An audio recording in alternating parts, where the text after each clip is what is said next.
Welcome, everyone, to this deep dive into, I guess you could say, the often overlooked world of money flow.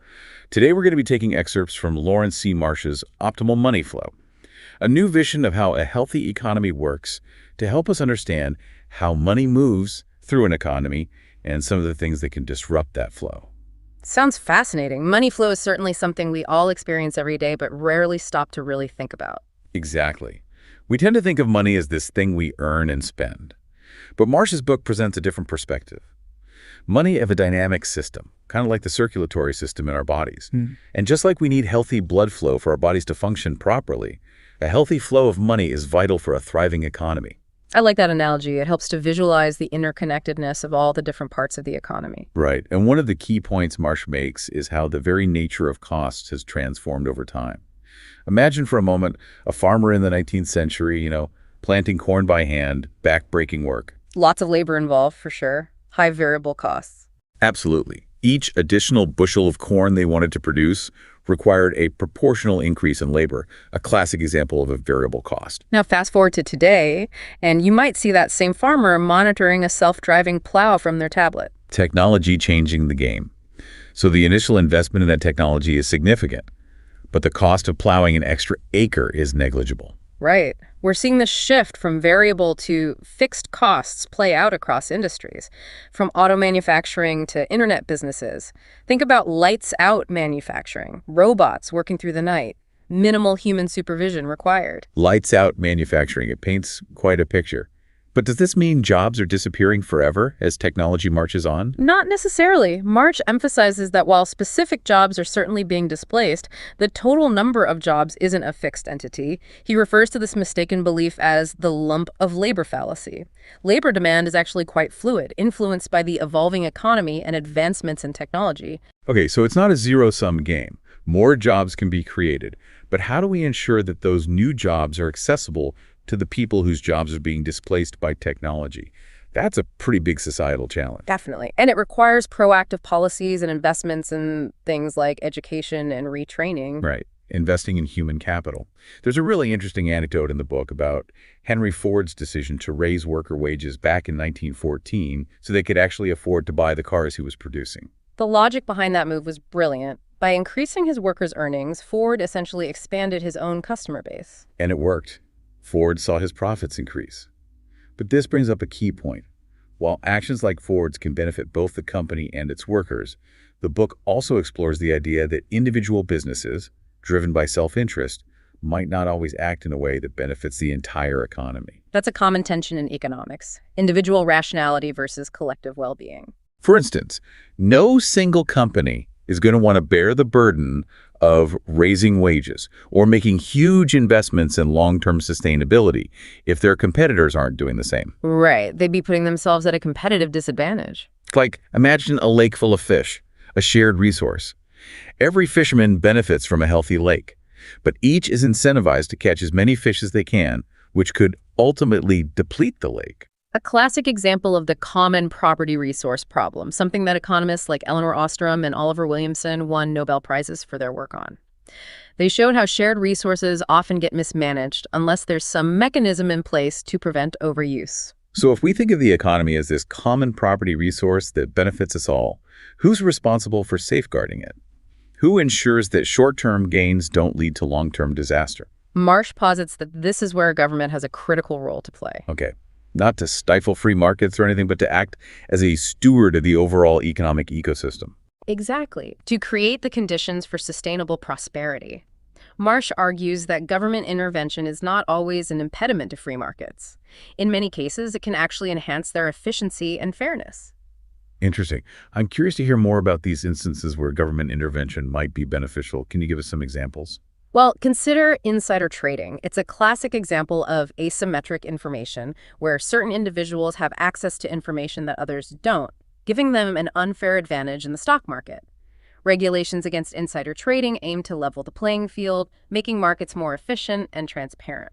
So it's about ensuring that everyone has access to the same information, preventing exploitation and fostering trust in the market. But what about those situations where a single corporation gains too much power over a particular market? Monopolies and monopsonies. Yes. another area where government intervention can be crucial. I mean, we've seen how these concentrations of power can stifle competition, lead to higher prices, and ultimately harm consumers. Precisely. Antitrust laws are designed to prevent companies from engaging in anti-competitive practices that would ultimately damage the market and harm consumers. So it's not about demonizing large companies. It's about establishing a framework where they operate in a way that benefits everyone, not just their own bottom line. It's about recognizing the potential downsides of unchecked corporate power and creating a system that promotes both competition and fairness. Right, because if we don't have a system in place to regulate those forces, it could lead to a situation where a handful of corporations end up controlling vast swaths of the economy. And that's a recipe for stagnation, reduced innovation, and ultimately a less prosperous society for everyone. So if we accept that government has a role to play in shaping the economy, what about that classic debate between government spending and free markets? Is there a way to find a balance? That's a question that economists have been grappling with for centuries. Marsh argues that it's not a simple either proposition. I mean, we all know the criticisms of government spending. Inefficiency, waste, bureaucratic bloat. But the private sector isn't immune to those problems either. Monopolies, often touted as examples of private sector efficiency, can become complacent and resistant to innovation when they lack competition. So it's about finding the right balance. Yeah. Recognizing that both government and markets have their strengths and weaknesses. Exactly. And then figuring out how to harness those strengths while mitigating the weaknesses to create a system that works for everyone. Okay, so government spending. But then there's the other side of the equation, taxes. No one likes paying taxes. But they're essential for funding all those public goods and services that we rely on. Right, things like education, infrastructure, healthcare. And Marsh also argues that taxes can play a crucial role in redistributing wealth. Addressing income inequality, which he sees as a major threat to economic stability. But doesn't taxing the wealthy discourage investment? After all, they're the ones with the capital to start businesses, expand operations, hire workers. Wouldn't redistributing their wealth stifle economic growth? That's a common argument against progressive taxation. But Marsh challenges that assumption. He points out that when wealth becomes too concentrated at the top, it often gets diverted into speculative investments or sits idle in offshore accounts rather than circulating through the economy. Interesting. So instead of trickling down, it gets locked away. Exactly. And that stagnation can actually harm the economy in the long run. It makes you wonder, does redistributing some of that wealth through progressive taxation actually stimulate demand and revitalize the economy? That's a debate that's been raging for decades. We're not going to solve it here today. Probably not. But it's a fascinating question to consider. All right, let's pause here for a moment and give our listeners a chance to digest all this. When we come back, we'll delve deeper into Marsh's proposed solutions for achieving optimal money flow. You know, when we talk about economics, we often get caught up in the numbers and the graphs. But it's important to remember that economics is ultimately about human behavior. It's about how people make decisions in the face of scarcity, how they interact with each other in markets, and how those individual choices aggregate up to create the larger economic landscape. Exactly. And that brings us to the fascinating realm of behavioral economics, which challenges some of the traditional assumptions of classical economics. Like the idea that humans are perfectly rational actors, always making decisions based on pure self-interest and maximizing their utility. Right. Marsh delves into some captivating concepts that challenge those assumptions, like the notion that people consistently make rational decisions independent of any external influences. Oh, we all know that's not true. We're emotional beings. Our emotions color our choices, especially when it comes to money. Precisely. The book cites Dan O'Reilly's work on predictable irrationality, highlighting how our deviations from perfect rationality are often systematic and predictable, not just random noise. And these seemingly irrational choices can ripple through the entire economic system, creating unintended consequences. Exactly, and our decisions are rarely made in isolation. Either we consider the actions of others, engage in social comparisons, factor in concepts like fairness and reciprocity. It's like that experiment where monkeys refused a cucumber reward if they saw other monkeys receiving grapes for completing the same task. Ah, yes, the classic monkey experiment. It highlights how our sense of fairness, or the lack thereof, can profoundly shape our economic interactions. Even those monkeys had a sense of fairness. It seems like there's an implicit social contract woven into our economic transactions. We're not just calculating machines seeking to maximize our gains, but social creatures navigating a complex web of relationships, perceptions, and expectations. Well said. Marsh argues that even our cognitive capacities influence economic choices. Mental fatigue, for instance, can impair our decision-making abilities, making us more susceptible to impulsive or irrational financial decisions. Think about those late-night online shopping sprees fueled by exhaustion and a few glasses of wine. Precisely. The book highlights how limited mental bandwidth plays a significant role in economic decision-making. It's like our brains have limited processing power, and when we're tired or stressed, our ability to make sound financial decisions can decline. And that vulnerability can be exploited by misleading marketing tactics or predatory lending practices. So we have these emotional human beings susceptible to cognitive biases and social influences operating within this complex, interconnected economic system. It makes those traditional economic models, with their assumptions of perfect rationality, seem a bit simplistic, wouldn't you say? You're getting at Marsh's central critique. He argues that mainstream economics often extrapolates from individual choices to predict outcomes for the entire economy without adequately accounting for those emergent properties that arise from interactions within complex systems. It's like trying to understand the behavior of a flock of birds by studying a single bird in isolation. Exactly. The interactions and feedback loops within the system create patterns and behaviors that can't be predicted by simply analyzing the individual components. It reminds me of the paradox of thrift, where everyone trying to save more during a recession can actually worsen the economic downturn. Precisely because reduced spending leads to lower demand, which can further depress economic activity. It's counterintuitive, but it highlights the pitfalls of applying individual logic to a complex, interconnected system. So how do we move beyond these simplistic models and develop a more nuanced understanding of the economy? That's where Marsh introduces his money flow paradigm, which centers on understanding how money circulates throughout the economy, recognizing that a healthy flow is vital for the well-being of all participants, not just those at the top. So it's not just about how much money is in the system, but how it's moving, how it's distributed, and how those flows impact different groups within society. Precisely. It's about understanding the dynamics of the circulatory system rather than just measuring the volume of blood. So if this money flow is so crucial, how do we ensure it's flowing in a way that benefits everyone? That's where government policies and interventions come into play. Remember Marsh's argument that government is not an external meddler, but rather an integral organ within a healthy economic system. It has a crucial role in shaping those flows. Right. He's urging us to rethink that often contentious debate between free markets and government intervention. It's not an either proposition, but rather a balancing act, finding the right mix of market forces and government guidance to create a system that works for everyone. So in some cases, government intervention can actually enhance the efficiency and fairness of markets. Precisely, think about regulations against insider trading.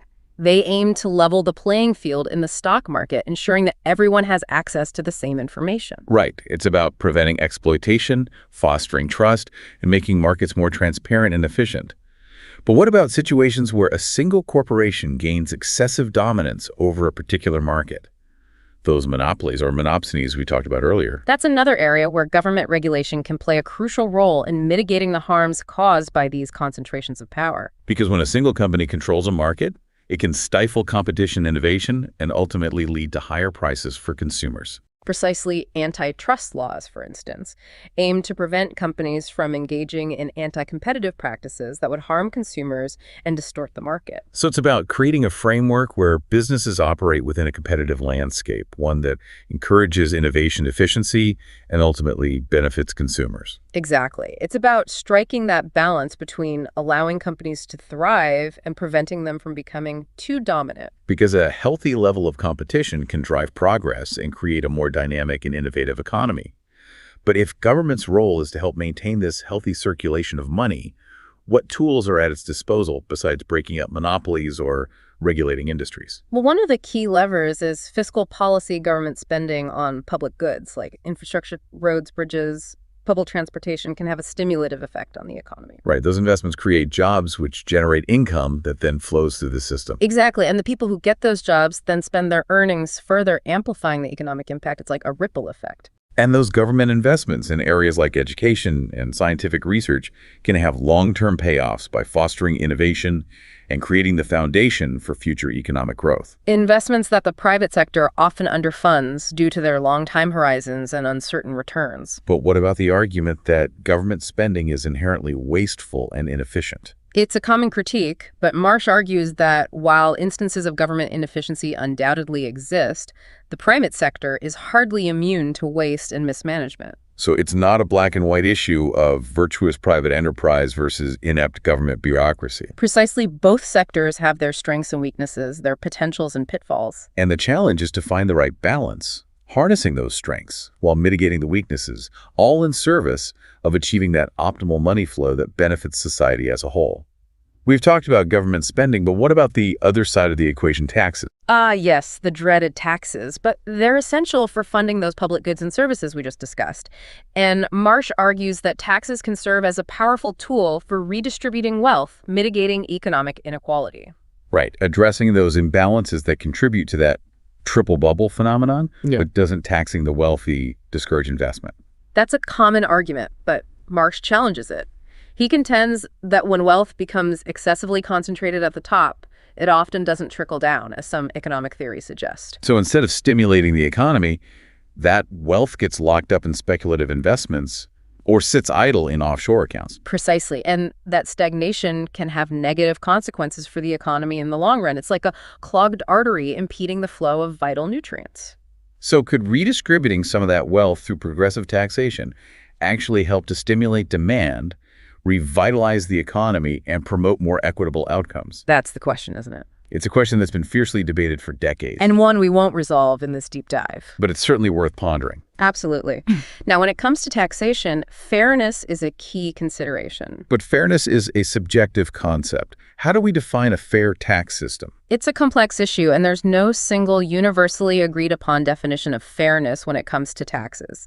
But Marsh emphasizes the importance of closing tax loopholes that disproportionately benefit the affluent and ensuring that the tax burden is distributed progressively across income levels. So the idea is that those who can afford to pay more should contribute a larger share to the collective good. Exactly.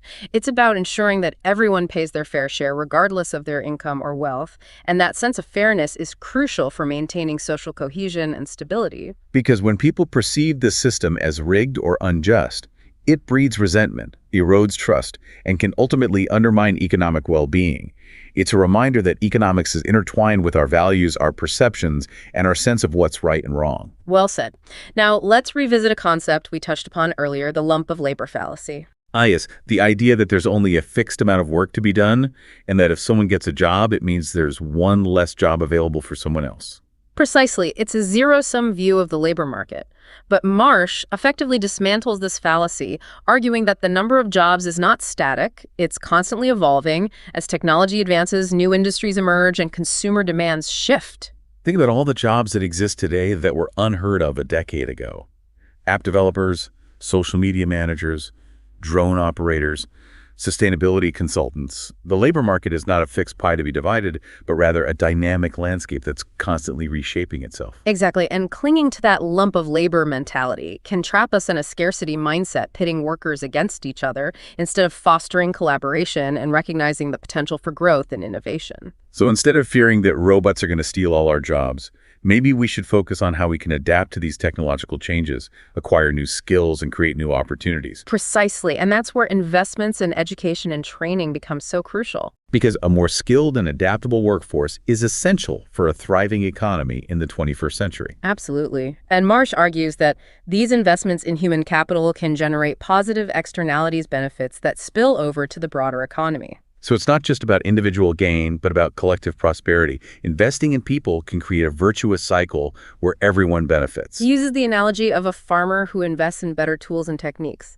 This farmer produces more crops, which benefits them directly, but also lowers food prices for everyone else, creating a ripple effect of positive outcomes. So it's about moving beyond that zero-sum mentality and recognizing that investing in people, knowledge, and innovation can create a win-win scenario where everyone's boat gets lifted. Precisely, it's about fostering an economic system where everyone has the opportunity to thrive, not just a select few. All right, I think we've covered a lot of ground in this segment.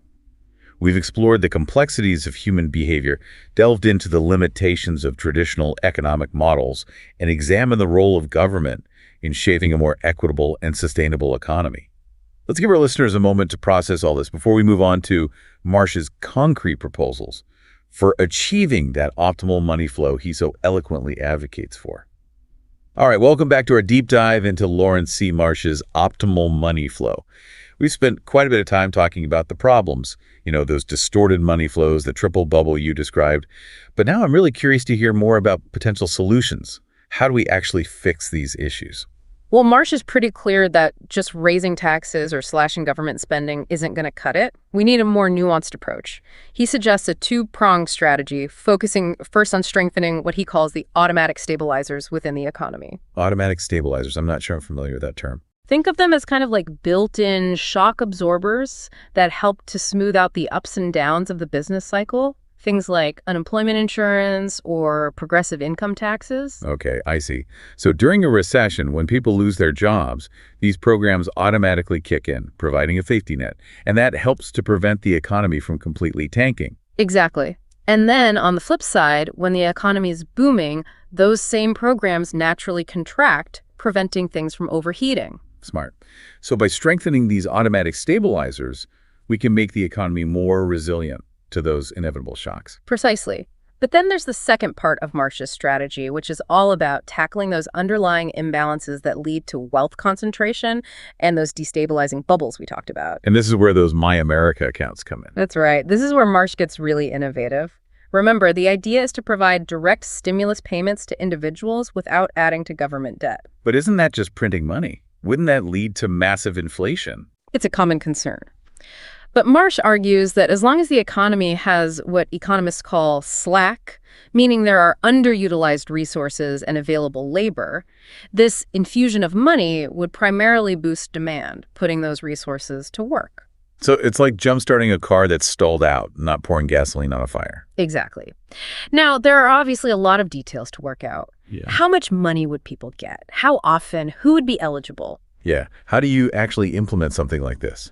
Well, Marsh suggests a few options. One idea is to target those individuals with the highest marginal propensity to consume, the folks who are most likely to spend the money quickly.